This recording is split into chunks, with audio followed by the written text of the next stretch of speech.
너희는 너희가 하나님의 성전인 것과 하나님의 성령이 너희 안에 계시는 것을 알지 못하느냐. 누구든지 하나님의 성전을 더럽히면 하나님이 그 사람을 멸하시리라. 하나님의 성전은 거룩하니 너희도 그러하니라. 아멘. 그 수신 제가 치국 평천하 이런 말 저도 여기서 자주 했고 여러분 다 아시죠? 수신 제가 치국 평천하. 중국 무슨 책에 나오는 거죠, 그죠? 유명한 말. 수신은 나의 몸을 잘 닦는다는 말이에요. 먼저 이거 기본적으로 남성 중심 사상인데, 그죠? 남자라면 모름지기 수신제가 치국평천하 해야 된다 뭐 이런 거잖아요. 기본적으로 자기 몸을 잘 닦아야 되고, 그러니까 뭐 열심히 공부해야 된다는 뜻도 되고, 출세해야 된다는 뜻도 되고, 열심히 해야 된다. 수신하고 제가 자기 집을 자기가 컨트롤할 줄 알아야 된다. 가부장이니까, 가장이니까. 제가 하고 나면 그다음 뭐 합니까? 치국이네요. 이거 점점 범위가 넓어지는 의미입니다. 그러니까 자의식과 자기 자아를 확장하는 의미죠. 이런 기본적인 자아의 확장, 수신하고 제가하고 치국하고 평천하인데, 천하를 평정하는 것은 우주까지의 개념이죠. 그래서 하늘천 땅지, 거물현 누를황, 집우 집주라고 그래서 우주가 집이기 때문에 그 집이라는 말은 사실 하나님도 담지 못할 집인데, 그 집이라는 것은 내가 거기 살겠다는 거죠. 내 집 삼겠다는 거잖아요. 그래서 우주를 이미 다 개발하고 있죠. 달에도 지금 국기 꽂아놨잖아요. 나라들이. 그러고 있는 겁니다. 이게 다 자의식의 확장입니다. 남성 중심이라고 해서 뭐 남자만 그렇습니까? 다 사람이면 누구나 이런 것을 품는데, 이것을 종교적으로 잘 포장해가지고 특히 기독교, 시스템화된 기독교에서는 이것을 꿈이라 그랬고 비전이라 그랬고요. 자의식을 확장하는 것을 보고 꿈이라 그러고 비전이라 그러고. 새벽이슬 같은 주의 청년 오늘 한 명 계시네요. 새벽이슬 같은 거 맞지? 아침에 일어나면 이슬만 먹고 뭐 그런 거. 새벽이슬 같은 청년이 되어라라고 하면서 다음 세대를 책임질 청년들이라 그러면서 막 키우면서 하는데, 그게 결국 자의식을 확장시키는 건데, 그것을 못되게 하면 표가 다 나니까 좋아 보이게 하는 거죠. 예수님의 이름으로. 내가 뭐 내좋으려고 자의식을 확장합니까? 하나님 나라 확장하려고 하는 것입니다 라고 하는데, 그게 결국 인간이 원래 성경 바깥에서도 성경 이외에서도 인간이 원래 가지고 있던 자기 확장의 꿈입니다. 진시황은 불로 쳐먹고 그거 하고 싶은 것이고, 예수 믿는다는 사람은 예수 이름으로 그거 하고 싶은 것이니까 예수님의 십자가를 자기 도깨비 방망이로 쓰고 싶은 거죠. 그런데 하나님께서는 그거를 이제 지적하시고 야단치고 계시는 거죠. 너희의 속에 탐심이 있다라는 것을 야단치고 계시는 건데, 그것을 보여주시려고 모든 사람들이 다 보편적으로 다 탐심을 가지고 있다. 그래서 다들 이런 의문을 다 가지고 있다. 나는 언제쯤 내 집을 좀 세울 수 있겠습니까? 라는 기본적인 욕구를 가지고 있더라는 거예요. 그래서 요런 말 하는 사람을 한 명을 딱 예로 들어서 저와 여러분에게 설명하시는 것입니다. 누가 요 말을 했느냐면 야곱이 요 말을 했어요, 여러분. 그 야곱이 그 에서와 야곱 쌍둥이 그 동생 야곱. 근데 지금 본문이 너희는 너희가 성전인 것과 하나님의 성령이 너희 안에 거하는 것을 알지 못하느냐라고 하는 그 본문을 읽는데, 성전이라면 성경에서 기본적으로 집을 말한단 말입니다. 여염집, 일반적인 사람들이 사는 집은 그 집이라 안 해요. 그건 집도 아닌 거예요. 적어도 성전쯤 돼야 그걸 집이라 그런단 말입니다. 그래서 성경에서 집 이러면 그 기본적으로 성전을 의미해요. 그 성전 이야기 나오니까 집이 떠오르고, 집에 대해서 옛날에 구약에 누가 얘기했는데 이게 떠올라서 그냥 어릴 때 읽었던 이야기.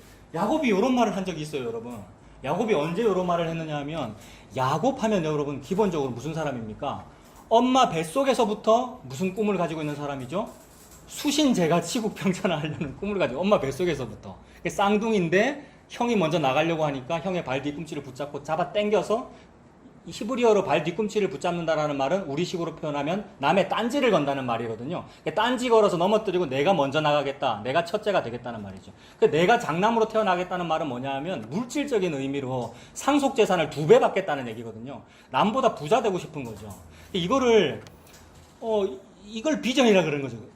이 인간의 세계에서는 그걸 꿈이라 그러고, 그걸 보고 잘 됐다 그러고, 교회에서도 그런 일 있으면은 자주 얘기하지만 누가 어느 집 아들이 어디 대학교 뭐 좋은 대학교에 합격하면 그걸 주보에 내더라고요.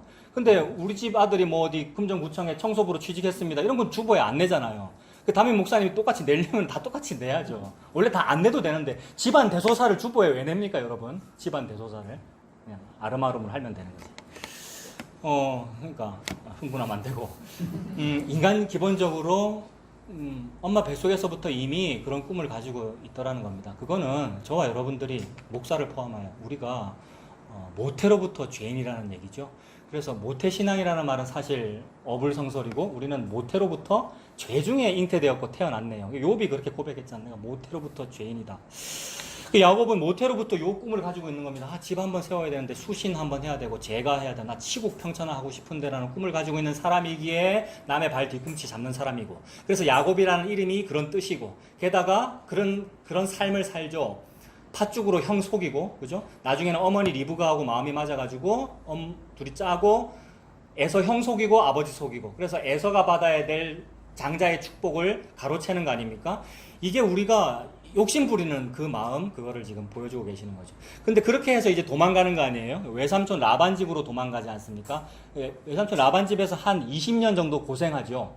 그 대릴사위라는 개념인데 거의 그 노동 급여도 제대로 못 받고 20여 년을 노동을 하는 거 아니에요. 하지만 20년 세월이지만 그래도 처음 7년은 월급도 똑바로 못 받아도 잘 견딜 수가 있었습니다. 왜 잘 견뎠죠? 처음 7년은?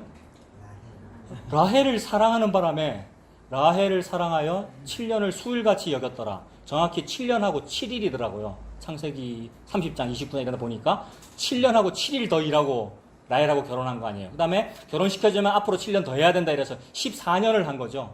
근데 점점 이제 14년째 이제 뒤로 점점 가면 갈수록 이건 아닌데, 내가 라헬을 사랑해서 처음에는 돈도 안 받고 이랬지만 이제 결혼해보니까 마음 자꾸 변하거든요. 처음에는 사랑했는데 자꾸 이제 마음이 변하고 그래가지고 괴로운 거죠. 게다가 야곱이 부인이 4명 아닙니까? 그렇죠? 레아와 레아의 몸종, 라헬과 라헬의 몸종. 남자가 부인 4명이면 행복할까요? 여기서 제가 제일 젊은데 저는 잘 모르겠습니다. 좋습니까? 부인 4명이면 너무 괴롭죠. 야곱은 그 14년의 세월이 처음에는 행복하게 시작했으나 괴로움의 연속이었고요. 결국 도합 20여 년 노동하는데 그게 괴로움의 연속이었고, 결국 그의 인생이 130여 년의 인생이었는데 애굽왕 바로한테 가서 뭐라고 고백합니까? 제 나이가 130살쯤 됐습니다만 우리 조상들의 나이에 미치지 못하는 연수입니다만은 험악한 세월을 보냈습니다라고 말하잖아요. 그러니까 우리가 험악한 세월을 살고 있어요. 저 젊은 청년이 지금 험악한 세월을 살고 있단 말입니다. 우리는 아는 사람은 다 알죠. 그리고 이 인생 선배들 다 험악한 세월을 살고 있고요. 그러니까 우리의 인생이 험악하다. 그래서 험악하다는 말은 내가 죄 중에 있다라는 말이죠. 나는 잘못도 안 했는데 왜 이 세상이 불공평하게 나에게 이렇게 험악하게 기회도 균등하지 않고 왜 이래요가 아니고, 우리가 험악하다 또는 병이 있다, 장애가 있다 또는 장애가 없다, 병이 있다 또는 병이 없다, 이 모든 일이 험악한 상황인 걸 보여주는 거란 말입니다. 그게 죄된 모습이라는 거죠. 그래서 너의 형편은 험악해. 근데 험악한 그 형편을 왜 네가 해결하려고 그러니? 라는 말씀이란 말이에요. 그러니까 우리가 죄 중에 있다, 기본적으로 선악과를 먹었다라고 하는 이 험악한 상황이기 때문에 남자는 뭐 해야 먹고 삽니까? 선악과 먹은 이후에는 밭에 가서 밭을 갈아서 얼굴에 땀이 흘러야 먹고 살고, 여자는 아이를 낳음으로써 잉태하는 고통. 그러니까 남자나 여자나 고통이 있다. 뭘 하려면, 생명 유지를 하려면, 이 말이잖아요.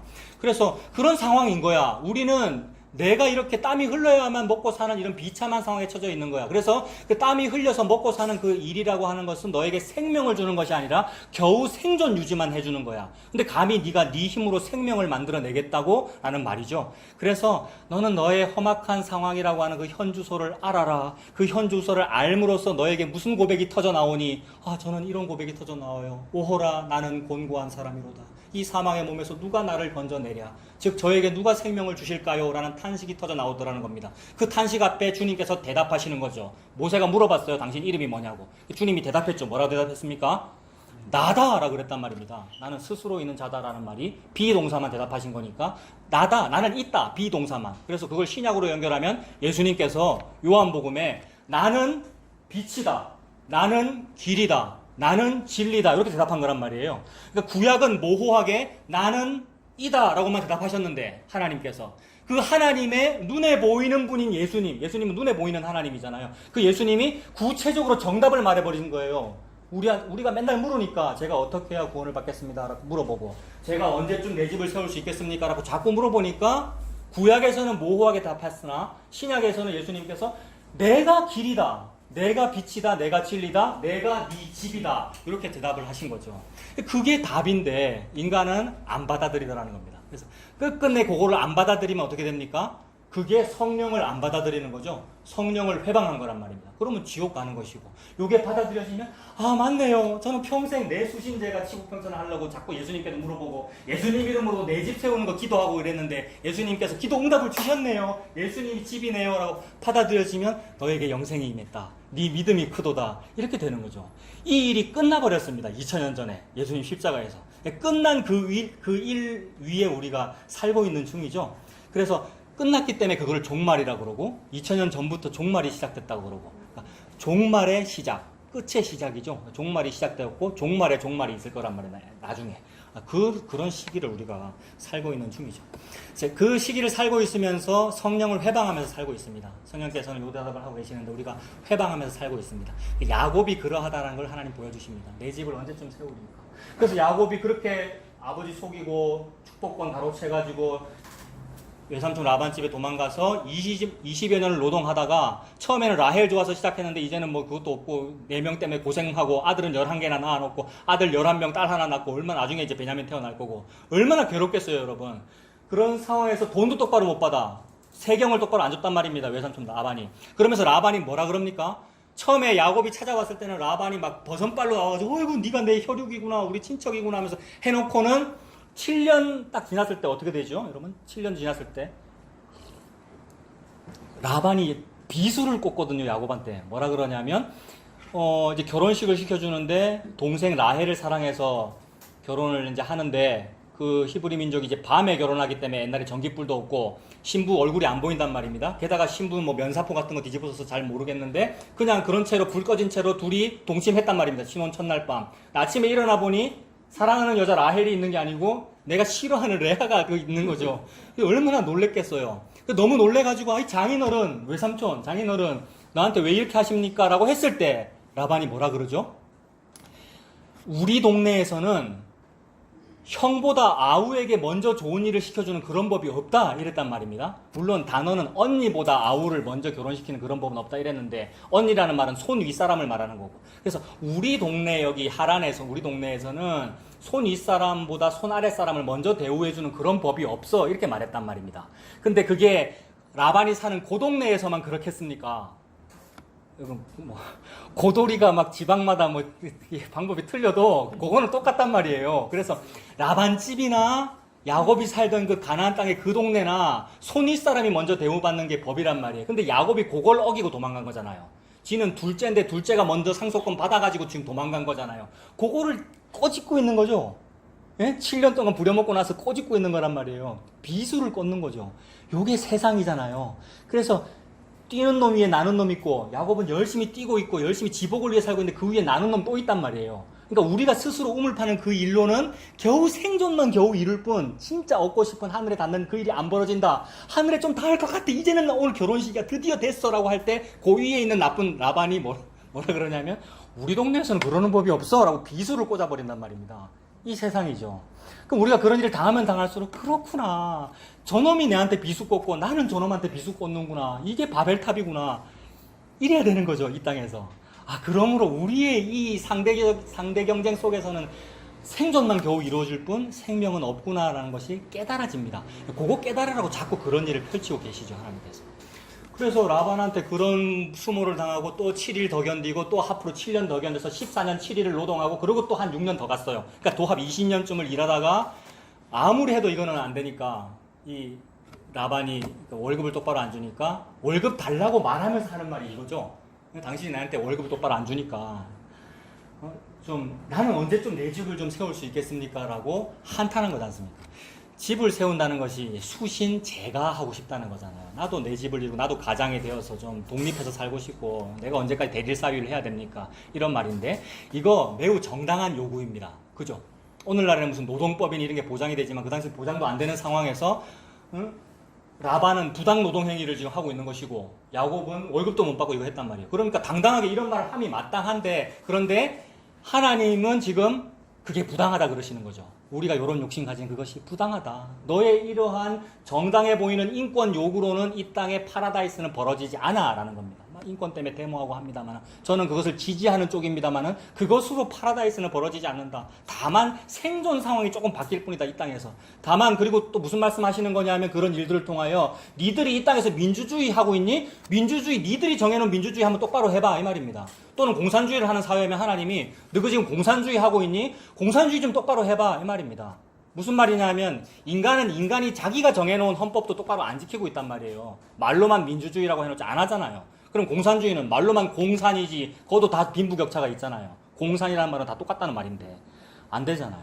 그래서 예수님께서 사복음서에서 바리새인과 서기관 보고 지금 내가 너희를 정죄하는 것이 아니다. 너희를 정죄하는 자가 따로 있으니 바로 모세다 이랬습니다. 그 말은 바리새인과 서기관들의 법은 모세의 법이잖아요. 모세 법대로 하는 사람들이란 말입니다. 니들은 지금 예수님이라고 하는 복음으로 니들을 정죄할 필요도 없어. 니가 너무나 잘 지키고 있다는 그 모세주의, 민주주의, 공산주의 그것으로만 너를 정죄해도 니는 사형감이야 이 얘기입니다. 이거를 개혁주의에도 적용할 수가 있어요. 여러분, 복음은 개혁주의를 지지하는 것이 아니라 개혁주의가 복음을 조금 설명하려고 노력했어요. 그게 도르트 신존이, 웨스트민스터 신앙고백서니, 하이델베르크 문답이니 그런 책들이에요. 제가 자주 얘기하잖아요. 근데 제가 자주 얘기할 때 그 의미는 뭐냐 하면 우리는 대한예수교 장로회이므로 기본적으로 도르트 신경주의고요. 기본적으로 웨스트민스터 신앙이고 이런 문서들이 있단 말입니다. 근데 이런 문서들은 무슨 의미로 있는 거냐 하면 예수님 십자가를 지지한다는 것이 아니라 이렇게 정해놓고도 안 한다는 데 의미가 있는 거예요. 마치 율법이 우리에게 주어져 놓고도 우리가 안 한단 말입니다. 그러므로 우리가 죽기 전까지는 일단 싸워야 되잖아요. 적 그리스도와. 죽기 전까지는 다른 영과 대척해야 되잖아요. 그래서 다른 영을 지적할 때에 우리가 도구로 사용하는 겁니다. 중간 도구로. 최종 도구는 되지 않아요. 그래서 웨스트민스터나 하이델베르크 문답을 안다면 몰라도 아무 상관없어요. 한평강도나 이거 하나도 모르고 천국 갔잖아요. 아무 상관없으나 혹시 아는 분이 계신다면 우리 집사님은 그런 거 자주 읽으셨던 것 같아요. 질문할 때마다 언급하시더라고요. 웨스트민스터니 하이델베르크, 지난주는 도르트 신조 언급하셨는데 도르트 신조의 핵심은 튤립입니다. 제가 카페에 여러분 보시라고 올려놓은 그 튤립, 그게 도르트 신조란 말이에요. 그런 걸 하는 이유가 뭔지를 지금 제가 잠깐 설명하는 겁니다. 무슨 의미가 있는 거냐 하면 예수님께서 율법주의자들 보고 내가 니를 정죄하는 게 아니고 네가 믿는 그 모세가 니를 정죄할 거다라고 말하는 요 효과가 있는 거란 말입니다. 다른 교단 말할 필요도 없이 우리 대한예수교 장로회만 놓고 봐도 장로교는 기본적으로 칼빈주의란 말이에요. 그러므로 복음이 당신을 정죄하는 것이 아니라 당신이 칼빈주의자라고 말하는 그 칼빈이 지금 당신을 정죄하는 거요 라고 말하고 죽임당하는 겁니다. 집사님 죽임당하는 겁니다. 그러니까 도르트 신조를 아는 사람은 죽임당하는 겁니다. 무기로 쓰고. 그래서 그 말을 하면 일단은 저쪽이 겁을 먹어야 될 거 아니에요. 왜냐하면 칼빈주의가 맞아요. 도르트 신조가 맞아요. 이랬으니까. 그래놓고 안 하거든요. 뭘 안 하겠습니까? 칼빈주의라면 기본적으로 전적 타락을 인정하는 거거든요. 전적 타락을 인정한다는 말은 내가 나를 못 믿는다는 말입니다. 근데 모든 종교는 당신이 당신을 믿어야 해요. 그러니까 당신에겐 가능성이 있어요를 심어주는 게 종교란 말이에요. 대한예수교 장로회가 우리는 할 수 있다, 당신은 할 수 있습니다. 기도를 좀 적게 해서 그렇습니다. 더 많이 하시면 할 수 있습니다. 라고 말하게 되면 도르트 신조를 어긴 게 된단 말입니다. 그러니 이런 상태에서 하는 거예요. 우리가 그 말을 할 때는. 이런 상태에서 전적 타락을 인정하지 않으니까 당신은 칼빈주의자가 아니군요. 칼빈이 당신을 정죄합니다. 이렇게 말하는 겁니다. 이게 예수님의 방법이죠. 근데 이렇게 하면 우리가 이길 것 같지만 이기지 않더라는 거예요. 이기기 위해서 요거 하는 거 아니에요. 시간을 약간 끌기 위해서 하는 거예요. 일단 단계적으로 칼빈주의 먼저 얘기하고 그 다음에 결국 예수님 말하고 죽죠. 그래서 무슨 얘기하다 여기까지 왔습니까? 네? 네. 하여튼 우리 인간이 그만큼 악하다는 거예요. 그래서 법 얘기하다 왔습니다. 법. 야곱이 이렇게 말하는 것은 정당하지만 안 이루어지더라. 야곱의 세계, 우리의 세계에서는 그 법은 이루어지지 않습니다.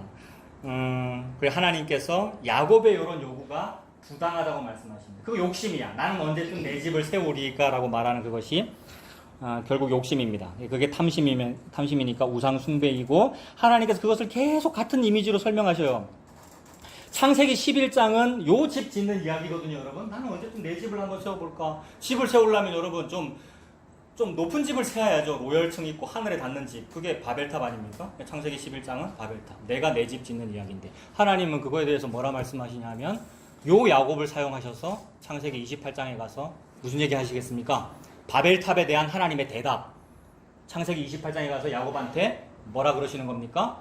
너는 험악한 세월을 살고 있어. 그래서 개나리 보찜 메고 길 가다가 돌을 베개하고 자고 있는 중이야. 이게 우리의 130여 년의 인생이거든요. 돌을 베개하고 자고 있는데 베개 베고 자고 있는 이 사람은 자기가 꿈을 꾸고 싶어서 꾸겠습니까?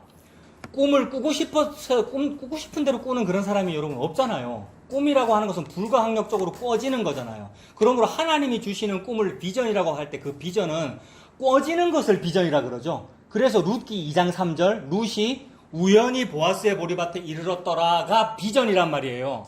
내가 딱 작정하고 요 꿈을 꿔야지라고 꾸면 그건 뭐라 그래야 되죠? 그거 자기 욕망이고 자기 욕망이 막 꿈에 투사되는 것이고 나는 생각도 안 했는데 뭐가 떠오르더라? 즉 우연히 복을 받게 되더라. 이런 것이 하나님의 비전이란 말이에요. 그래서 그 비전에 보여주신 게 뭐냐 하면 하늘에서 하늘이 열리고 하늘에서 사닥다리가 내려오는데 천사들이 오르락 내리락 하더라는 이야기죠. 이거는 인류가 나는 언제쯤 내 집 바벨탑을 지을 수 있어요? 라고 11장에서 물어보니까 창세기 28장에서 하나님이 저와 여러분에게 대답한 겁니다. 네가 이 비전과 꿈을 품는다고 네 맘대로 되는 것도 아니고 네가 수신제가 치국평천을 네 맘대로 할 수 있는 것도 아니고 어느 날 갑자기 바람이 불어서 성경에서 바람이란 루아흐 성령님이죠. 성령님이 너를 찾아가면 하늘이 열리고 네가 그토록 갖고자 했던 하늘에 사다리가 닿은 게 보일 거야. 게다가 천사들이 오르락내리락 할 거야. 오르락내리락 한다는 말은 연결됐다, 교통한다는 말이죠. 천국 갈 수 있다라는 말이잖아요. 구원이야. 이게 네 집이야. 네 집이 지어진 거야. 너의 비전이 이루어진 거야. 그 말씀을 하시는 거죠. 그래서 28장에서는 야곱의 사닥다리가 보입니다. 바벨탑, 야곱의 사닥다리. 이 모든 일들이 다 구약이었어요. 이 구약에서 전부 그림자로 이렇게 설명하신 거예요. 논픽션 드라마로. 실제 사건들이었어요. 이게 전부 다. 근데 그것이 실제 사건인데 그게 무슨 뜻이다 라고 설명하신 것이 마, 막, 누, 요조. 마태복음, 마가복음, 누가복음, 요한복음. 예수님이 딱 태어나가지고 요거 설명한 거죠. 뭐라 그러셨냐면 이 모든 일들이 내게 대하여 기록한 것이다 이랬단 말입니다. 11장도 나 설명하려고 그러신 것이고 창세기 28장도 나 설명하려고 그런 거다라고 하면서 요한복음 1장 51절에 가가지고 그 빌립 나오고 나다나엘 나오면서 나다나엘이 무화과 나무 이파리 밑에서 기도했단 말입니다. 그걸 예수님이 딱 알아맞추죠. 점쟁이 같잖아요. 나다나엘이 놀래가지고 보지도 않고 그걸 어떻게 합니까 하니까 뭐 그거 가지고 놀래고 그래. 진짜 놀라운 일을 내가 너한테 말해줄까? 앞으로 하늘이 열리고 하나님의 천사들이 인자 위에 오르락내리락 하는 것을 네가 볼 거야 이랬단 말입니다. 이 말이 더 놀라운 일이라고 말씀하셨으니까 이 말을 듣고 깜짝 놀래야 되는데 오늘 맛있는 거 먹고 지금 여러분 하품하고 계시는 거예요. 지금 졸리니까 여러분. 이 말을 듣고 깜짝 놀래야 되는데 여러분. 사실은 놀랬죠 여러분. 우리가 예수님 믿는다는 게 사실은 놀랬다는 뜻이죠. 그래서 우리 인류가 놀란 거예요. 그래서 깜짝 놀래가지고 옛날에 그 우리가 세우려고 했던 바벨탑이 아니고 하나님이 주신 사닥다리가 이 예수님이구나. 그리고 그 예수님이 자기가 사닥다리라는 것을 보여주시기 위해서 십자가를 지셨구나. 왜냐하면 십자가는 나무 사닥다리니까 그 십자가가 세워졌구나. 즉 땅과 하늘을 연결했구나. 인자 위에 오르락내리락 한다 그러네. 예수님이라고 하는 분 위에 천사가 오르락내리락 하니까 예수님이 다리네. 예수님이 탑이네. 예수님이 길이네. 라고 증명된 거예요. 그래서 예수님이 내가 곧 길이요 진리요 생명이다 그랬단 말입니다. 그래서 이것 때문에 깜짝 놀래버린 게 크리스찬이죠. 성령을 회방하지 않는다는 말은 이렇게 했을 때 딱 놀래는 게 회방을 안 하는 거고요. 자연스러운 일이잖아요. 근데 놀래놓고 안 놀란 척 하는 게 그게 성령을 회방하는 겁니다. 우리는 체면이 많아가지고 체면과 인의 예지 유교 문화 때문에 놀랬는데 안 놀란 척 할 때가 많아요. 근데 옛날에 실제로 그랬어요. 38년대 병자 고칠 때 그랬잖아요. 안식일날 38년대 병자 벌떡 일어나니까 옆에 사람도 놀랬을 텐데 안 놀란 척 하는 거죠. 게다가 놀래지 않는 것을 도와주는 일이 뭐냐면 율법입니다. 안식일날 병 고치지 마라 뭐 이런 거. 율법을 믿으니까 안 놀라는 겁니다. 저와 여러분 다 놀란 거 맞죠? 예수님이라고 하는 십자가에. 그래서 그거 설명하는 거죠. 나는 언제쯤 내 집을 지으리까 할 때 내가 네 집이야. 게다가 내가 너를 내 집 삼을 거야. 이렇게 말씀하십니다. 그러니까 예수님이 여러분을 나의 집 삼을 거야 라는 이야기가 어떻게 펼쳐지는지 한번 보겠습니다. 집 이야기를 했는데 집은 두 종류입니다. 이 땅에 집이 있고 저 하늘에 집이 있어요. 우리는 전부 다 땅의 집에 살고 있어요. 근데 땅에 집이 있고 하늘에 집이 있다는 것을 한번 말씀에서 찾아봅시다. 고린도 후서 4장. 고린도 후서 4장 290페이지.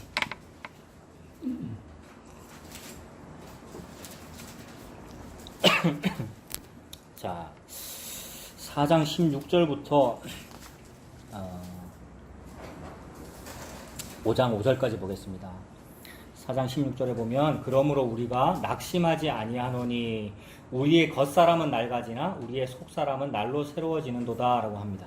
이거 매우 자주 암송하기도 하고 자주 접하는 단어들이기 때문에 우리가 익숙하지만 잘 보면 이거 무슨 말이냐 하면 우리가 낙심하지 않는다. 왜냐하면 겉사람은 낡아지지만 속사람은 새로워지기 때문이다 라고 하는데 겉사람이 낡아지고 있는 걸 우리가 다 봅니다, 여러분. 낡아지는 거 좀 가리시려고 여러분 화장하시죠. 그리고 뭐 돈 많으면 성형수술도 좀 할 수 있고, 그 다음에 낡아지는 거 가리려고 새 옷 입는 것이 우리가 다 그러잖아요. 이거 매우 정상적인 일이죠. 근데 이런 것 때문에 사실 낙심하거든요. 우리 자꾸 늙는다. 저는 43살밖에 안 됐는데 5만 대 다 아프더라고요. 이제 너무 일찍 찾아온 거 아닙니까, 저? 막 50견이 온 것 같다고 우리 집사람한테 그러는데 여기가 너무 아파요. 막. 하여튼 겉사람은 낡아지는 게 매우 정상적인 일이죠.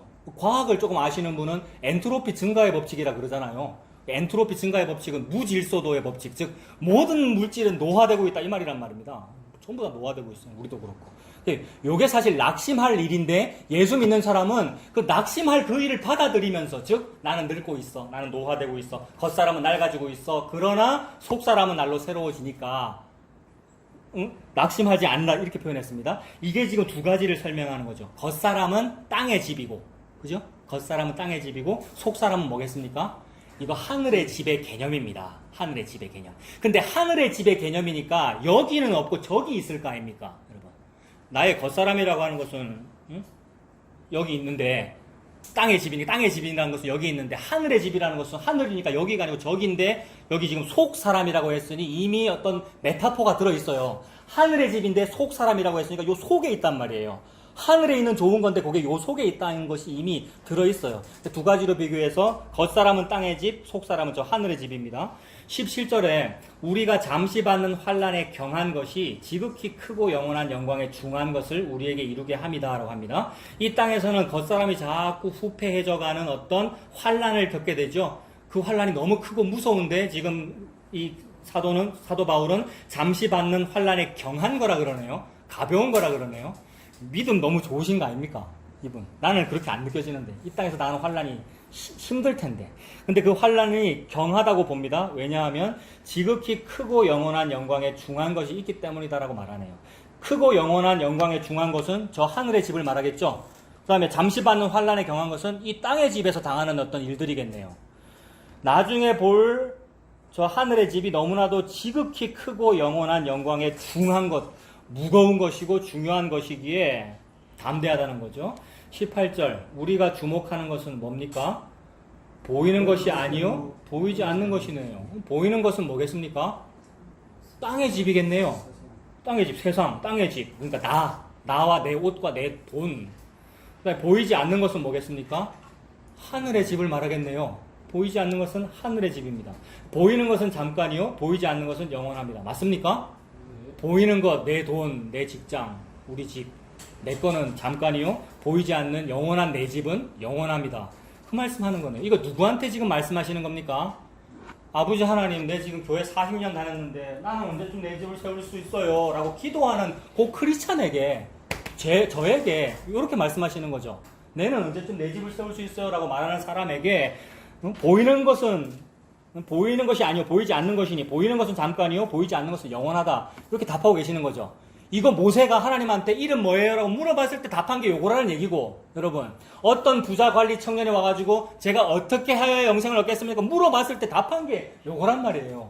모든 성경은 인간의 요 질문과 하나님의 비동사 대답의 이야기죠. 그래서 욥기 같은 것도 대답, 질문, 대답, 질문, 대답. 모든 성경 전부 다 또 인간의 질문, 대답, 질문, 대답. 게다가 종교성 있는 기도, 모든 종교의 기도도 전부 질문 아니에요. 요구, 리퀘스트. 질문이란 말이 요구하는 거잖아요. 뭐 달라고. 예수님 믿는 사람은 예수의 이름으로 그걸 요구하고 있고. 그 모든 것에 대하여 보이는 것은 잠깐이고 보이지 않는 것이 영원한 거야. 근데 거기다가 복선 약간 깔았어요.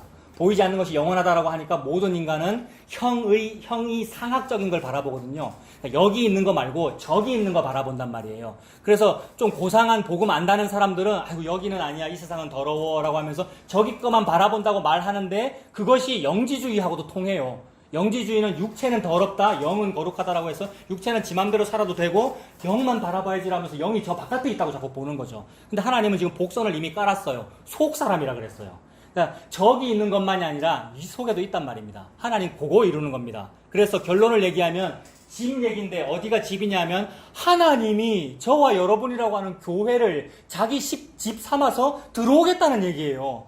그러므로 진짜 복음을 우리가 안다면 이 땅에서의 삶도 소중한 거예요. 왜냐하면 이 자기 체험 삶의 현장을 통하여 여기를 교회 만드시는구나, 나를 성도 만드시는구나. 그래서 이 다음에 갈 저 하늘의 집만이 아니라 이 속 사람을 새롭게 하신 일을 다 이룬 게 십자가구나, 이 말입니다. 그래서 저와 여러분을 거쳐 삼아서 하나님이 들어와 사신다는 말이죠. 이게 나는 너희들의 여호와 하나님이 되고 너희는 내 백성이 되리라 라는 말씀의 성취입니다. 하나님은 하나님이 되고 여러분은 그의 백성이 되리라. 하나님은 남편이 되고 여러분은 아내가 되리라. 이게 놀라운 복의 선포입니다. 이 목표 때문에 하나님이 천지 창조하셨거든요, 여러분. 도대체 왜 천지를 창조했나 우리 궁금하잖아요. 근데 요것 때문에 하나님 천지 창조했습니다. 여러분을 예수님이 아내 삼고 예수님이 남편 되기 위하여. 그래서 여러분과 똑같은 사람을 아내로 부르죠. 고멜. 내와 똑같은 사람, 모압 여자 룻 아내로 불러가지고 결혼하는 이야기들이에요. 그래서 결혼해봤자 낳으면 자식이 예수 안 닮은 거 태어나요. 왜 그렇죠? 나는 창녀니까, 남의 씨를 받았으니까. 그래서 루하마가 태어나고 로암미가 태어난단 말입니다. 이게 저와 여러분의 130여 년의 험악한 세월이에요. 너무 고상한 척 할 필요 없는 거예요. 그러니까 우리는 루하마 낳고 로암미 낳았는데 그러고 있는데 보따리 싸야 되는데 예수님이 괜찮아 들어와. 루하마 로암미가 내랑 발가락이 닮았다라고 하고 있는 거죠. 웃으시는 분만 지금 아시는 거예요. 발가락이 닮았다라는 소설 아시죠? 외간 남자의 씨란 말이에요. 근데 닮았다라고 해주시는 거예요. 그래서 루하마와 로암미라는 애의 이름을 바꿔버리죠. 로자를 떼버린단 말입니다. 로자는 영어의 not이란 말이에요. 아니다라는 말인데 아니다를 빼버려. 그러니까 루하마는 긍휼이 아니다라는 얘기고 로암미는 내 씨가 아니다라는 얘기인데 내 씨다. 저와 여러분과 내가 낳은 자식들은 나를 의미합니다. 나가 예수님의 씨로 입적되어 버린 이 사건, 요걸 하려고 빛이 있으라 했단 말이에요, 여러분. 이게 복음이잖아요. 태초에 하나님이 천지를 창조하시려고 요거 하려고 시작했단 말입니다. 그래서 내 자식, 내 백성, 내 교회 만들어서 내가 거 들어가 살 거야. 기 때문에 예수님의 별명이 네 글자로 임마누엘, 내가 너희와 항상 같이 살리라 이 말입니다. 함께 하리라 이 말은 드웰이라는 단어가 강조되는 거거든요. 드웰이라는 말은 거주하리라라는 말입니다. 그래서 예수님이 살고 싶어서 만든 거예요. 나를요, 여러분. 예수님이 그거 살고 싶어서 만든 거예요, 교회를요. 근데 감히 인간이 벽돌로 교회를 지어서 그거 살으라고요, 예수님 보고. 예수님 그거 더러워서 못 들어가요, 거기는요. 강도의 소굴이라서. 예수님이 피로 씻은 곳만 성전이 되는 거예요. 그래서 예수님이 직접 피로 씻어서 그걸 성전 삼아서 그 안에 들어가 살겠다는데 감히 우리가 세제 풀고 우리가 닦고 막 벽지 붙이고 우리가 십자가 달고 이랬단 말입니다, 여러분. 게다가 그거를 성전이라는 이름까지 동원해가지고 성전을 예수님이 없애버렸는데 2000년 전에. 이 두 충돌입니다, 여러분. 그리고 우리의 모든 질문이 이 안에 다 들어있어요. 나 출세하고 싶어요. 나 언제쯤 내 집을 세울 수 있어요? 네가 네 집이잖아. 내가 네 집을 짓는 거잖아. 내가 집에 지금 들어와 살잖아. 너와 함께 살잖아. 그래서 네가 암미가 됐고 루하마가 됐잖아. 딸은 루하마고 아들은 암미입니다. 루하마는 긍휼, 은혜라는 뜻이고 딸은 은혜, 긍휼이에요. 아들은 암미, 아들이라는 뜻입니다. 백성, 자손이라는 뜻. 그러니까 내가 예수님 자손 됐단 말입니다. 그래서 예수님이 족보를 자기 때에서 끊어버렸죠. 이제는 아무나 자기 자손으로 입적시키려고. 예수님이 자기 족보를 마태복음에 딱 끊어버렸답니다. 예수 태어나고 끊어버렸단 말입니다. 그 이후에는 성령을 받아들이는 자가 전부 자기 아들, 딸이고 형제, 자매고 예수님하고. 이 놀라운 가족, 이것을 일컬어 여호와의 총회라 그럽니다, 여러분. 오늘 오전에 다 살펴봤죠. 신명기 23장 1, 2, 3절. 사생자, 고환이 잘린 자, 모압 사람, 당신 같은 한국 사람 이 말입니다. 그 사람은 여호와의 총회에 들어오지 못한다라고 해놓고 예수에서 족보 딱 끊었단 말이에요. 그 말은 예수 믿는 당신, 예수 믿는 당신, 예수 믿는 너. 내 족보다. 이 은혜잖아요, 여러분. 여기서 설교 딱 끝내야 되는데, 여러분. 이게 결론이에요. 이 좋은 복을 받았어요, 저와 여러분들이. 얼마나 감사해요. 그 말씀 하시는 거죠. 그래서 그걸 안다면 보이는 것은 아니요, 보이지 않는 것이니 보이는 것은 잠깐이요, 보이지 않는 것은 영원하다 그랬고요. 만일 땅에 있는 우리의 장막집이 무너지면 하나님께서 지으신 집, 곧 손으로 지은 것이 아니요 하늘에 있는 영원한 집이 우리에게 있는 줄 아느니라. 아, 이 두 가지구나. 이 두 가지 이런 단어들을 막 표구사에서 표구해가지고 기독교 백화점에 걸어놓으니까 사가지고 집에 걸어놓기는 하는데 식상해 맨날 보니까. 게다가 장례식 할 때나 이런 거 읽고요. 장례식 할 때 사람 죽으면 땅에 있는 장막집이 무너졌다고 읽기는 하는데 전혀 안 다가오는 거였는데 이걸 다 이뤘다는 거죠, 여러분. 하나님께서 십자가에서 다 이루었다라는 말은 요구했다는 말이고 저와 여러분을 성전 삼았다, 교회로 불렀다는 말이죠.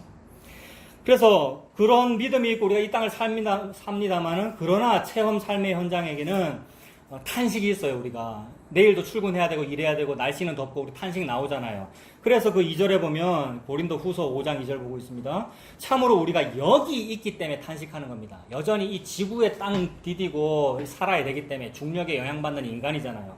그래서 여기 있어 탄식하며 하늘로부터 오는 우리 처소로 덧입기를 간절히 사모하며 살고 있는 중입니다. 쉽게 말하면 재림을 기다리고 있다라고 봐도 되고, 동시에 이건 무슨 뜻이냐 하면 이 땅에서 지금 탄식하고 있는 그 탄식은 뭐냐면 인간의 모든 종교입니다.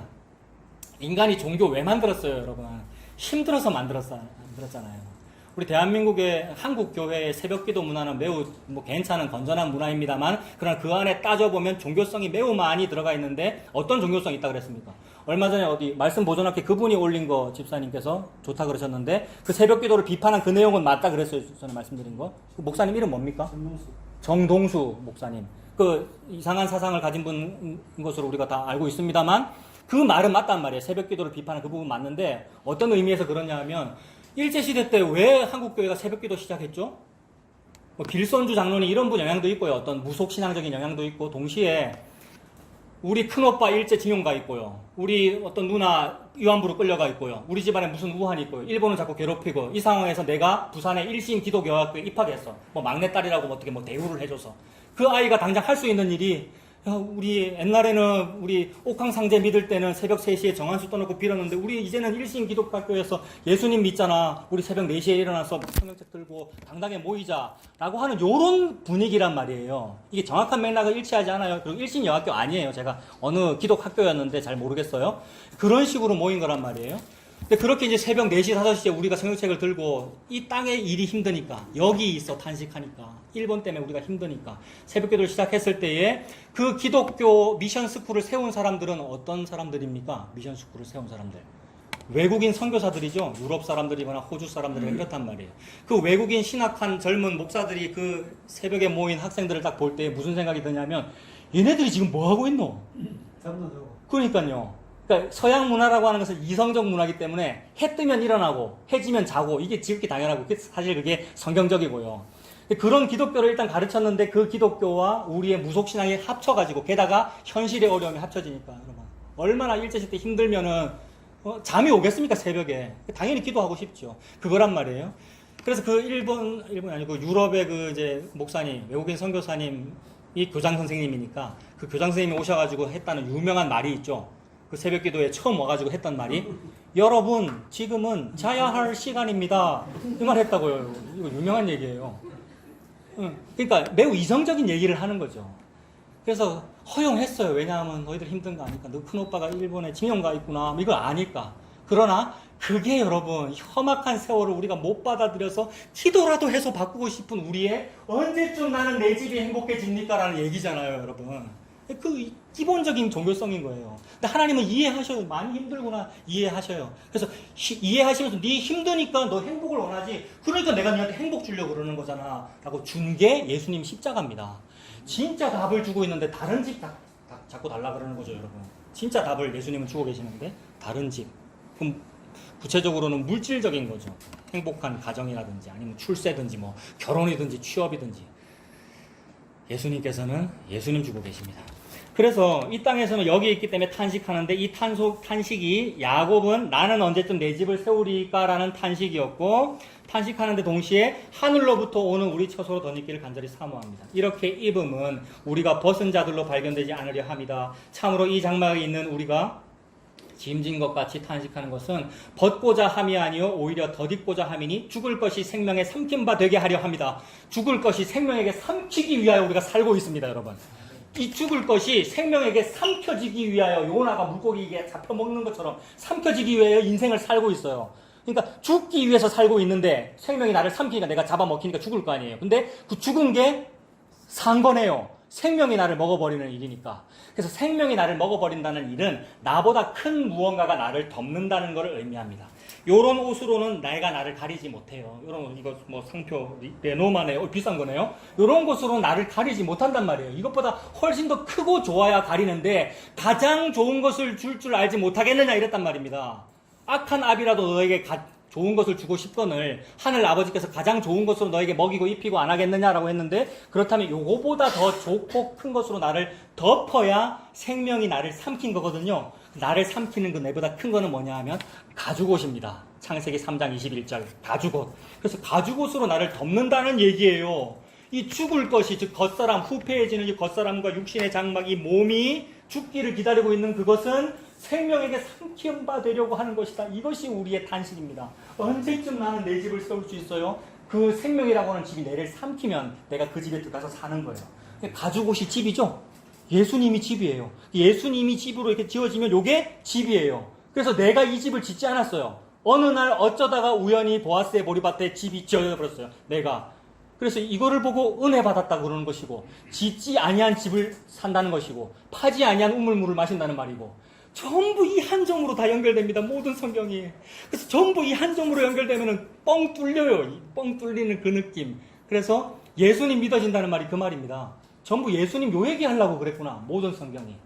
그래서 예수님이라는 옷이 창세기 3장 21절에 가죽옷이고, 제일 끝에 요한계시록에 자기 두루마기를 빠는 사람은 복이 있다 그랬는데, 히브리 사람들 배경에서 두루마기라고 하는 것은 제일 겉옷을 말합니다. 겉옷. 겉옷이 곧 집이에요, 여러분. 남의 이웃의 겉옷을 저당 잡지 말아라 이랬습니다. 율법에. 이웃의 겉옷을 저당 잡히지 말아라. 왜 그렇습니까? 가난한 노숙자와 나그네에게는 겉옷이 자기 집이니까. 홈리스니까, 노숙자니까 옷이 집이란 말이에요. 유대인의 개념은 겉옷, 외투는 자기 집입니다. 자기 겉옷을 빠는 사람, 자기 집이라고 하는 걸 가지고 오시고 예수님인데, 예수님에다가 훈장 달아가지고 믿으려고요? 예수님에다가 내가 성경통독 200독 했습니다. 그거 붙여가지고 믿으려고요? 다 씻으라는 말이죠. 그거 금은 보석, 나무 풀, 지피야. 고린도전서의 배경이죠. 그거 다 불타. 불 가운데 구원받을 것 같으리라. 왜요? 다 태워서 이렇게 세탁하고 하니. 세탁하는 자는 복이 있나니 천국에 들어갈 담대함을 얻으려고 그러는 거다. 권세를 얻으려고 그러는 거다. 요 얘기 전부 한 점으로 다 연결되죠. 예수님의 십자가다. 예수님이 피 흘리고 옆구리 찢어서 너에게 벗겨준 가죽옷이다. 그 가죽옷이 성령님이다라는 요 이야기로 다 연결됩니다. 그래서 그걸 다 이루시면 요 꿈, 이게 하나님의 비전이고 꿈이거든요. 집 짓는 거. 그래서 잘 짓고 잘 짓으라고 노래 부르시는 분이 예수님인데, 그 집을 다 지으면 보증을 하십니다. 예수님이. 다 지었는데도 불구하고 안 지어진 걸로 보이거든요. 여전히. 예수님 다시 오시는 날까지는. 그래서 안 지어진 걸로 보이니까 인간들이 모이면 자꾸 건물을 짓는 거예요, 여러분. 자꾸 건물 지어서 성전 건축이라고 그러는 거예요. 안 지어진 걸로 보이니까. 그래서 하나님이 안 보이는데 믿고는 싶으니까 뭐 했습니까? 시내산 밑에서. 하나님을 믿고는 싶은데 안 보이니까 뭘 했습니까? 금송아지 만들었잖아요. 왜 금송아지한테 뭐라고 이름 붙였습니까? 여호와라고 이름 붙였죠. 애굽에서 인도해낸 여호와라고 이름. 그것처럼 안 보이니까 그러고 있는 중인데, 하나님은 안 보이는 걸 믿는 걸 보고 믿음이라 그러셨어요. 예수님께서. 그래서 안 보이는 걸 믿는 걸 믿음이라고 그러면서 보증을 해주셨어요. 그 믿는 자들에게. 믿는 자가 불안할 거 아닙니까? 안 보이는 걸 믿는 걸 믿는다고 그러니까 난 믿어요라고 하는데 거짓말이거든요. 우리 전부 다 거짓말이거든요. 안 보이니까. 그러니까 안 보이는 그 사람한테 보증을 딱 주신 겁니다. 보증은 왜 줘요? 보증서는 왜 줘요? 확신 가지라고 주는 거죠. 그 보증이 성령님입니다, 여러분. 보증이 성령님이에요. 2000년 전에 보증서가 완성됐어요. 뭐 저당권, 뭐 보증서 다 완성됐단 말이에요. 집문서가요. 근데 여전히 내 집 태우다고 하고 있으면 안 믿는 거죠, 보증서를. 그 보증서 이야기가 그거잖아요. 5절에 있네요. 곧 이것을 우리에게 이루게 하시고, 이루어졌습니다. 예수님 십자가에서 다 이루었다 그랬죠. 이루게 하시고 보증으로 성령을 우리에게 주신 이는 하나님이시니라 그랬습니다. 성령님이 저와 여러분에 왔다는 것은, 오순절 성령 강림이라는 것은 보증서 이루었다. 아, 다 하셨구나. 태초에라고 하는 그 청사진 다 이루셨구나. 예수님 안에서. 그 뜻입니다. 그래서 하늘에 있는 영원한 집이라 했습니다. 방금. 그러니까 하늘에 있는 영원한 집이니까 저기 있는 집인데 동시에 우리가 여기 있어 탄식하며 하늘로부터 저기에서부터 여기로 오는 우리 처소를 덧입는다라고 했으니까 저기뿐만 아니라 여기도라는 말입니다. 그래서 여러분 이거 중요해요. 무슨 말이냐 하면 저기뿐 아니다 여기도라는 말은 저기에 다 지어진 것이 내 안에 다 이루어졌다는 말이니까 이 땅에서 삶이 비록 탄식이 나오더라도 여기서도 다르다 이 말입니다. 여기서는 개차반이면서 저 가서는 천국 간다가 아니고 여기서도 다르다는 말입니다. 괜히 이걸 안 하니까 막 성화론을 하면서 착하게 사세요. 교회 다니면 이렇게 해야 됩니다. 라고 하고 있는데 거기까지 안 가도 여러분 좀 뭐 잘해라 이런 말 안 해도 저 다 이루어진 사람은 여기서도 기뻐요라는 말로 인하여 옛날에는 염소와 양의 피만 가지고도 거룩하게 했다고 믿었거늘 하물며 예수 그리스도의 피가 너희들을 하나님을 섬기게 하지 못하겠느냐 이랬단 말입니다. 저기뿐 아니라 여기서도 성전으로 산다는 말이죠. 뭘 하라는 뜻 아닙니다. 예수님께서 저와 여러분을 은혜로 인도하시면 여기서의 삶이 예수님 찬양하는 삶이 되겠죠. 아 주님 다 하셨군요. 저 놀랬어요. 이러고 살겠죠. 놀래야죠 여러분. 깜짝 놀랄 거라고 예수님 그러셨는데. 그래서 여기는 아니고 저기이기만 하다면 여기에서의 삶이 탄식나고 참 힘들 겁니다. 그러나 저기뿐 아니라 여기에서도니까 이거 어려운 말인데 신학자들이 다 정리했어요. 저기뿐 아니라 여기에서도라는 말을 뭐라고 정리했느냐면 이미 그러나 아직이라 그랬어요. 이거. 말도 안 되는 말이죠. 이미 그러나 아직. 이 집사님이나 저같이 뭐 그런 책 읽은 사람은 이런 걸 좀 좋아하는데 그 별거 아닙니다. 집사님. 교리 별거 아니고 이 얘기하는 거죠. 하나님이 다 이뤘으니까. 그래서 예수님이 기도를 가르쳐 주셨어요. 하나님의 뜻이 하늘에서와 같이 땅에서도 이루어지다를 다 이뤘단 말입니다. 예수님이. 그러니 이미 그러나 아직. 예수님 오실 때까지는 아직. 그러나 이미 동시에 있는 것이고. 그 안에 사는 거죠 여러분. 우리가 이성이 워낙 복잡해서 아니래요 자꾸. 이율 배반적이라고 그러고 안 됐다 그러고 자꾸. 안 풀렸다는 거예요. 그래서 자꾸 묻는 거예요. 언제쯤 할 수 있어요? 자꾸 퀘스천 마크를 붙이는 거예요. 예수님은 끝까지 예수님으로 들어가십니다. 예수님 믿어 이 말이죠. 그래서 저기뿐 아니라 여기에서도니까 이 땅에서의 일을 넉넉히 이길 수 있다. 이런 거 좀 쉬운 말로 쿨하게 넘길 수 있다. 별거 아니게 볼 수 있다 이 말입니다. 넉넉히 이길 수 있다. 넉넉히 이긴다는 그 표현 제가 읽어드릴게요. 이건 유명하니까 여러분 아실 거예요. 로마서 8장에 넉넉히라는 표현이 나옵니다. 기록된 바 우리가 종일 주를 위하여 죽임을 당하게 되며 도살당할 양같이 여김을 받았나이다 함과 같으니라. 그러나 이 모든 일에 우리를 사랑하시는 이로 말미암아 우리가 뭐죠? 넉넉히 이기느니라. 여러분 저와 함께 하고 계십니까? 여러분 저와 함께 하고 계십니까? 졸리십니까? 네. 우리가 여러 가지 일을 당하나 넉넉히 이기느니라는 말은 그 문맥상 무슨 관용어구로 무슨 한 게 아니고 의뢰하는 말이 아니고 진짜란 말입니다. 근데 그 진짜란 거를 안 믿는단 말입니다. 우리가요. 그래서 자꾸 의문이 떠오르는 거죠. 그러나 참으로 감사한 것은 나는 이렇게 안 믿고 나는 아닌데도 예수님은 다 했다는 거잖아요. 여러분. 얼마나 든든한지. 나는 형편없으나 예수님께서 다 하셨으니 나는 약하나 예수님 강하시니 그 예수님 믿으면 되죠. 그래서 넉넉히 이기느니라. 내가 확신하노니 사망이나 생명이나 천사들이나 권세자들이나 현재일이나 장래일이나 능력이나 높음이나 깊음이나 다른 어떤 피조물이라도 우리를 우리 주 그리스도 예수 안에 있는 하나님의 사랑에서 끊을 수 없으리라. 나의 믿음 없음도 그걸 못 끊는단 말입니다. 하나님께서 예수님께서 다 이루셨습니다. 그리고 자, 이거 한번 찾아볼까요? 고린도 후서 6장 신약 292페이지.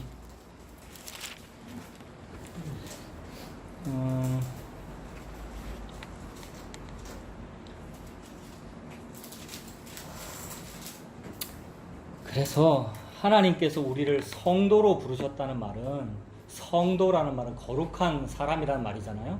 그래서 교회에서의 가장 계급 낮은 사람 성도 그 말이 아니고요. 계급이 아닌데 성도라는 말은 성전이라는 말입니다. 거룩해야 예수님이 임마누엘 하시잖아요. 그래서 예수님께서 예수님 피로 저와 여러분을 거룩하게 만드셔서 예수님이 함께 사는 집 됐습니다. 그러니까 우리가 집이 된 거예요.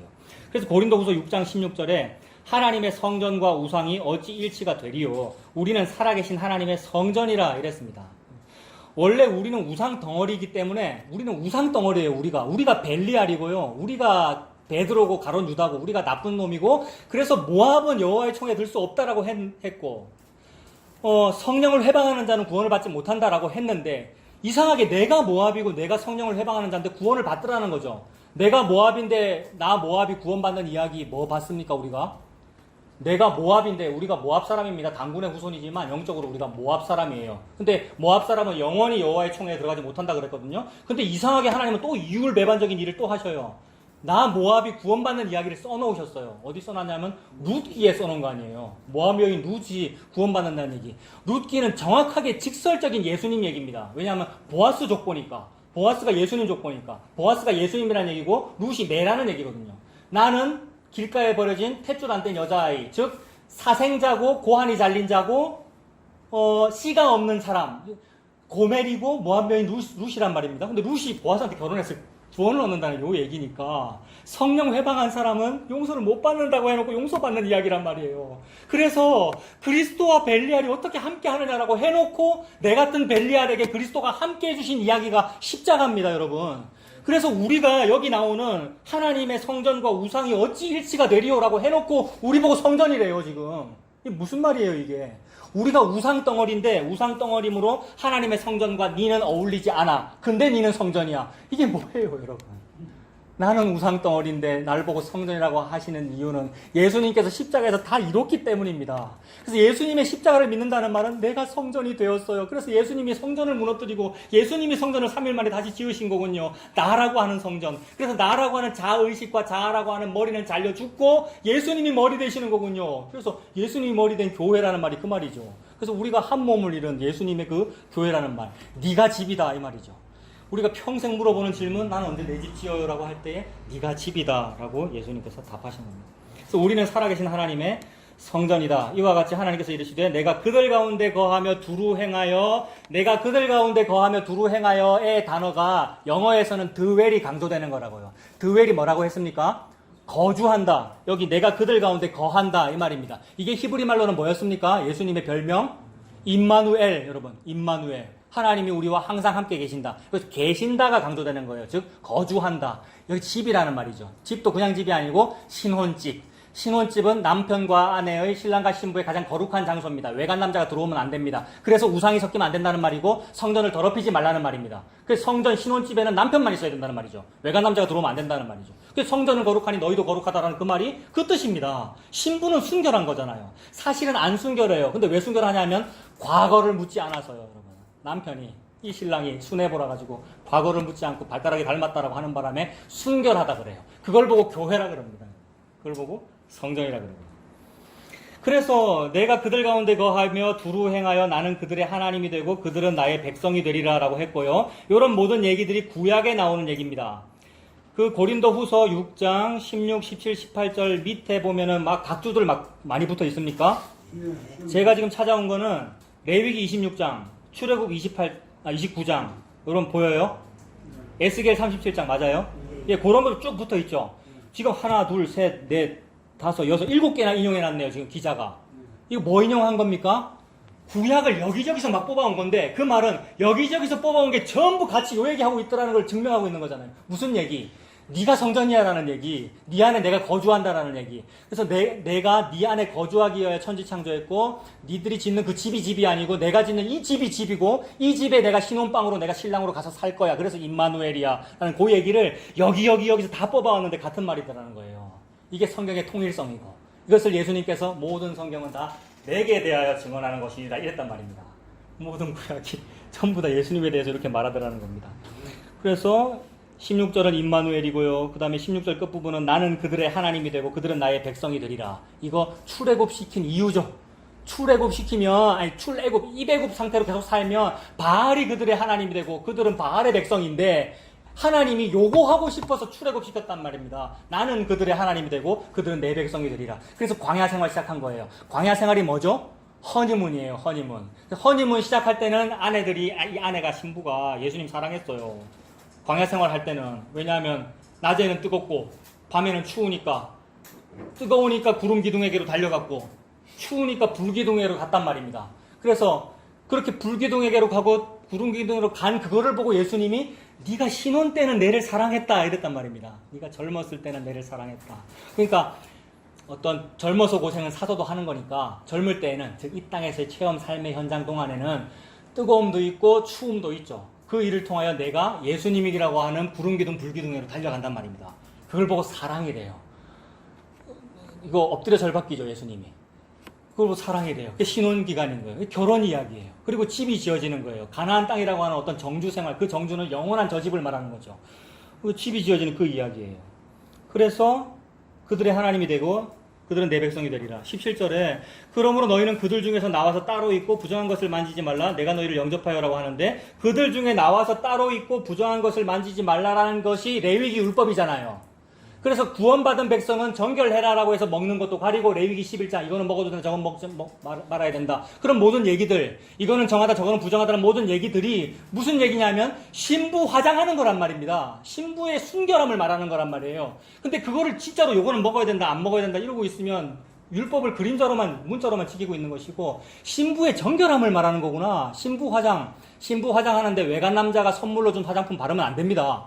자기 신랑이 준 거로 치장해가지고 결혼식에 가는 거란 말이에요. 신랑이 그걸 보고 내가 준 옷을 입었구나, 내가 준 화장품을 발랐구나라고 하면서 둘이 결혼하는 이야기란 말입니다. 이게 에스더서에도 나오죠. 에스더서에 그 아하수에로라는 왕이 나오는데 인도로부터 구스까지 127도를 다스리는 왕이다라고 했어요. 아하수에로는 역사 속에서는 나쁜 왕입니다만 하나님의 계시 속에서는 인도로부터 구스까지 127도를 다스린다는 말은 우주 만물을 다스린다. 즉 여호와 하나님이다. 의 그림자인 거예요. 하나님의 아내 되는 이야기란 말입니다. 근데 하나님의 아내 되겠다고 미스 페르시아 해가지고 수많은 여성 처녀들이 왔잖아요. 전부 다 뭐 꾸미고 왔겠습니까? 전부 바르고 막 온갖 예쁘게 다 하고 아하수에로의 궁전에서 준 그 보급품 말고 자기가 개발한 아름다운 거 꾸며가지고 갔단 말입니다. 왜냐하면 아하수에로한테 간택돼야 되니까. 근데 아하수에로가 다 싫다 그래요. 무슨 얘기예요 이게? 자기 두루마기를 빨지 않고 덕지덕지 치장해가지고 온 거는 예수님이 싫다 그러고 아하수에로가 준 궁중 보급품만 딱 바르고 왔단 말입니다. 에스더는 아하수에로가 준 것만 딱 발랐는데 제일 예뻤다 그러잖아요, 여러분. 얼마나 예뻤으면. 그게 솔로몬과 술람미 여인. 제가 오늘 좀 지금 오바해서 오만 거 다 얘기하고 있습니다. 근데 전부 같은 얘기 아니에요, 여러분? 맞습니다. 전부 같은 얘기하고 있어요. 그래서 아하수에로가 전부 싫대, 다 싫다 그러고 저 여자라고 했는데 그게 에스더잖아요, 여러분. 이거 예수님과 우리 결혼하는 그 얘기입니다. 신혼집이에요. 성전은 신혼집이에요. 그래서 이걸 먹어라 말아라 부정하다 정결하다 부정하다 레위기의 모든 율법도 문자로 주어진 그 법을 지키려면 너무 말도 안 되는 것이고요.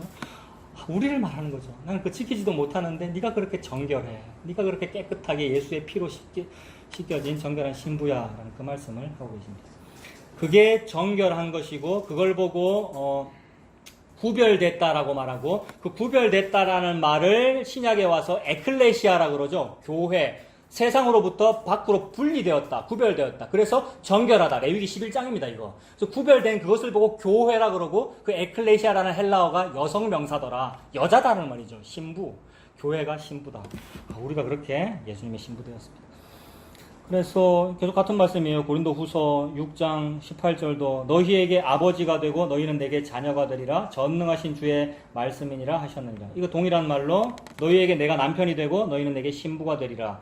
그래서 하나님께서 자기 아들에게 말씀하십니다. 유일한 사람에게 말씀하시는 거예요. 우리는 사람이 아니거든요. 하나님의 아들 예수님만 사람입니다. 그래서 하나님인 부모님인 하나님이 자기 아들인 사람에게 말씀하셨어요. 사람이 부모를 떠나 여자를 만나 여자와 합하여 둘이 한 몸을 이룰지니라. 이 비밀이 크도다. 나는 그리스도와 교회에 관하여 말하노라. 그러니까 예수님만 하나님 말씀에 순종하신 겁니다. 창세기의 그 말씀을 사람이 부모를 떠나 남자가 부모를 떠나 여자를 만나 둘이 한 몸을 이루지는 그 여자는 에클레시아입니다. 그 일을 십자가에서 다 이루셨죠, 여러분. 그러니 우리의 모든 소원, 내 집을 언제 세우리까? 어머, 예수님 다 세우셨네요. 예수님 제 신랑이시군요. 라고 하고 이 땅을 사는 거죠. 그래서 그런 의미로 오늘 보면 16절, 17절에 읽었는데 이게 뭐냐면 너희가 성전인 것과 하나님의 성령이 너희가 성전이니까 그 안에 거하시는 것을 알지 못하느냐? 이 얘기잖아요. 오늘 이 모든 말씀의 결론이 이거잖아요. 그래서 17절로 가면 오늘 보면 17절이 뭡니까? 누구든지 성전이라고 얘기해놓고 17절에 누구든지 하나님의 성전을 더럽히면 하나님이 그 사람을 멸하시리라 라고 했습니다. 이거 레위기의 배경입니다. 하나님의 성전은 거룩하기 때문에 제물을 이렇게 바쳐야 되고 성전 안에 이런 물건은 있어야 되고 이건 없어야 되고 다 구분하잖아요. 그 거룩함을 유지해야 된다는 말이죠. 근데 하나님의 성전은 거룩하니 더럽히면 그 사람은 멸하시리라 하니까 신부의 이야기죠. 신혼방, 남편을 만난 신랑을 만난 그 신혼방의 이야기고 신부의 이야기입니다. 그런데 그 사람을 멸하시리라 라고 했는데 우리는 멸망당에 마땅해요. 왜냐하면 나는 이 신혼방을 맨날 오염시키니까. 나는 외간 남자를 자꾸 불러들이니까. 그게 고멜이고 우리의 상황을 말하는 거잖아요. 근데 뭐라 그러시냐면 하나님이 그 사람을 멸하시리라 라고 해놓고 하나님의 성전은 거룩하니 너희도 그러하니라 이랬습니다. 만약에 하나님의 성전은 거룩하니 너희도 그러해라 라고 했으면 큰일 날 뻔한 거란 말이에요, 여러분. 하나님의 성전이 그러하니 너희도 그러해라 라고 했으면 큰일 날 뻔한 거예요. 그러하라라는 명령이 사실 많기는 많아요. 여기 말고도 구약은 전부 다 그러해라라는 명령이죠. 레위기 같은 경우는 너희는 구별되어라. 요거는 먹지 말아라라는 명령인데 이 모든 명령을 서술문으로 바꾸는 것이 예수님의 십자가입니다. 여러분. 전에도 말씀드렸잖아요. 성경의 명령법은 서술법으로 바꿔서 읽으면 된다고. 근데 인간이 못돼가지고 지가 그 명령을 지키기 싫으니까 일부러 명령법을 서술법으로 바꿔 읽는 사람도 있어요. 사람도 있어요가 아니고 우리가 다 그래요. 귀찮으니까, 뭐 하기 싫으니까 이렇게 해라라는 말을 이렇게 하게 된다로 바꿔서 읽는 경향이 많다고요. 게을러서 그러는 것이고 하나님은 그러거나 말거나 개의치 아니하고 순애보로 예수님께서 속는 거 다 알면서도 명령을 서술문으로 바꿔요. 그래서 거룩해라라고 명령하면 거룩해져요. 그래서 너희는 산에 올라 나무를 해다가 성전을 건축하라. 어디 말씀입니까? 학개서 말씀인데 포로 생활 다 끝내고 돌아와가지고 성전 재건해서 건축하는 배경의 이미지인데 하나님이 너희들은 산에 올라가 나무를 해다가 성전을 건축해라 라고 명령했는데 건축이 안 될 수가 있어요? 한번 상상해 보세요. 무슨 얘기냐면 하나님이란 존재가 뭐냔 말입니다. 하나님이란 분은 말씀을 하면 말씀이 그대로 된단 말이에요. 근데 우리가 무슨 배짱으로 아니면 무슨 용기로 나는 나무 안 해야지, 내 성전 건축 안 해야지라고 한들 안 될 수가 없단 말입니다. 이게 말씀의 능력이란 말이에요. 그래서 하나님께서 너희는 산에 올라가 나무를 베어다가 성전을 건축하라 라고 명령하시면 건축이 된다 이 얘기입니다. 그래서 명령법이 서술법으로 바꿔서 읽혀지게 됩니다. 근데 인간은 안 하니까 예수님 십자가 지신 거죠. 그래서 예수님이라는 사람이 십자가 지셨기에, 사람이잖아요. 나와 같은 사람. 그래서 다 이룬 거예요. 하나님인 그분이. 말씀을 다 이룬 분이죠. 말씀이 육신이 되어 걸으신 분이 예수님이시고. 그래서 성전이 건축된 겁니다. 하나님의 말씀은 그럴 수밖에 없습니다. 그래서 이사야 55장에 이건 읽어드릴게요. 하나님은 우리와 차원이 다르다는 거죠. 어떻게 다르냐면 내 생각이 너희의 생각과 다르며 내 길은 너희의 길과 다름이니라 예수님이 이랬습니다. 이게 무슨 말이냐 하면 우리는 말해도 그대로 안 될 때가 많아요. 그래서 신행합일이 안 돼요. 우리는요. 언행일치가 안 되고. 근데 하나님은 하나님의 입에서 말이 딱 튀어나오면 어떻게 됩니까? 우리가 아무리 고집을 부려도 그대로 돼요. 그래서 성전을 건축하라 이러면 성전이 건축돼요. 근데 우리는 안 됐다고 자꾸 묻고 있는 거예요. 왜 안 되냐고. 아니, 하나님이 말씀하시면 그대로 돼요. 집을 지으리라.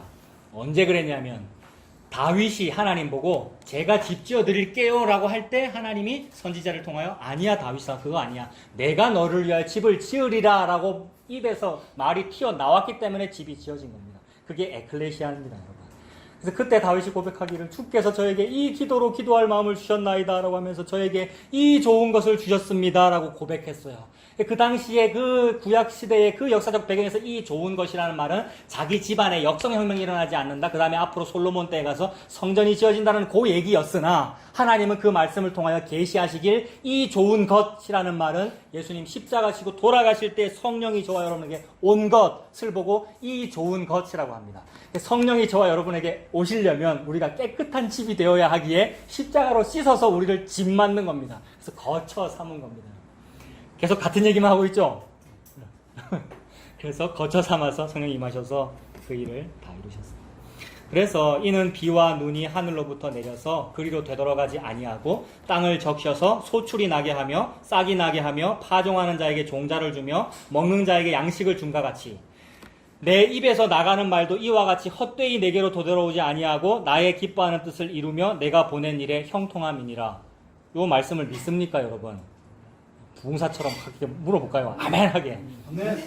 하나님의 입에서 나가는 말도 이와 같이 헛되이 내게로 되돌아오지 아니하고 내가 보낸 그 일에 형통하대요. 그래서 내가 보낸 그 일에 형통한 것이 예수님입니다, 여러분. 만사 형통이 아니고 예수님이 하신 일이 그게 형통한 것이고 예수님이 돌아가심으로써 저에게 예수님을 덮어 씌워준 거, 가죽옷을 씌워 입혀준 거, 성령님 부어주신 거, 그게 내 일 다 한 거야. 내가 집 다 지었어. 이렇게 말씀하셨습니다. 나는 언제쯤 내 집을 세우리까? 라고 묻습니다만 반석, 예수님이라고 하는 터 위에 집이 이미 잘 지어졌습니다. 하늘의 집, 내 안에 있는 하늘의 집. 이 흔들리지 않는 집, 이 집 받았으니까 이 안에서 안식하며 사시는 저와 여러분들 되시길 바랍니다. 기도하겠습니다.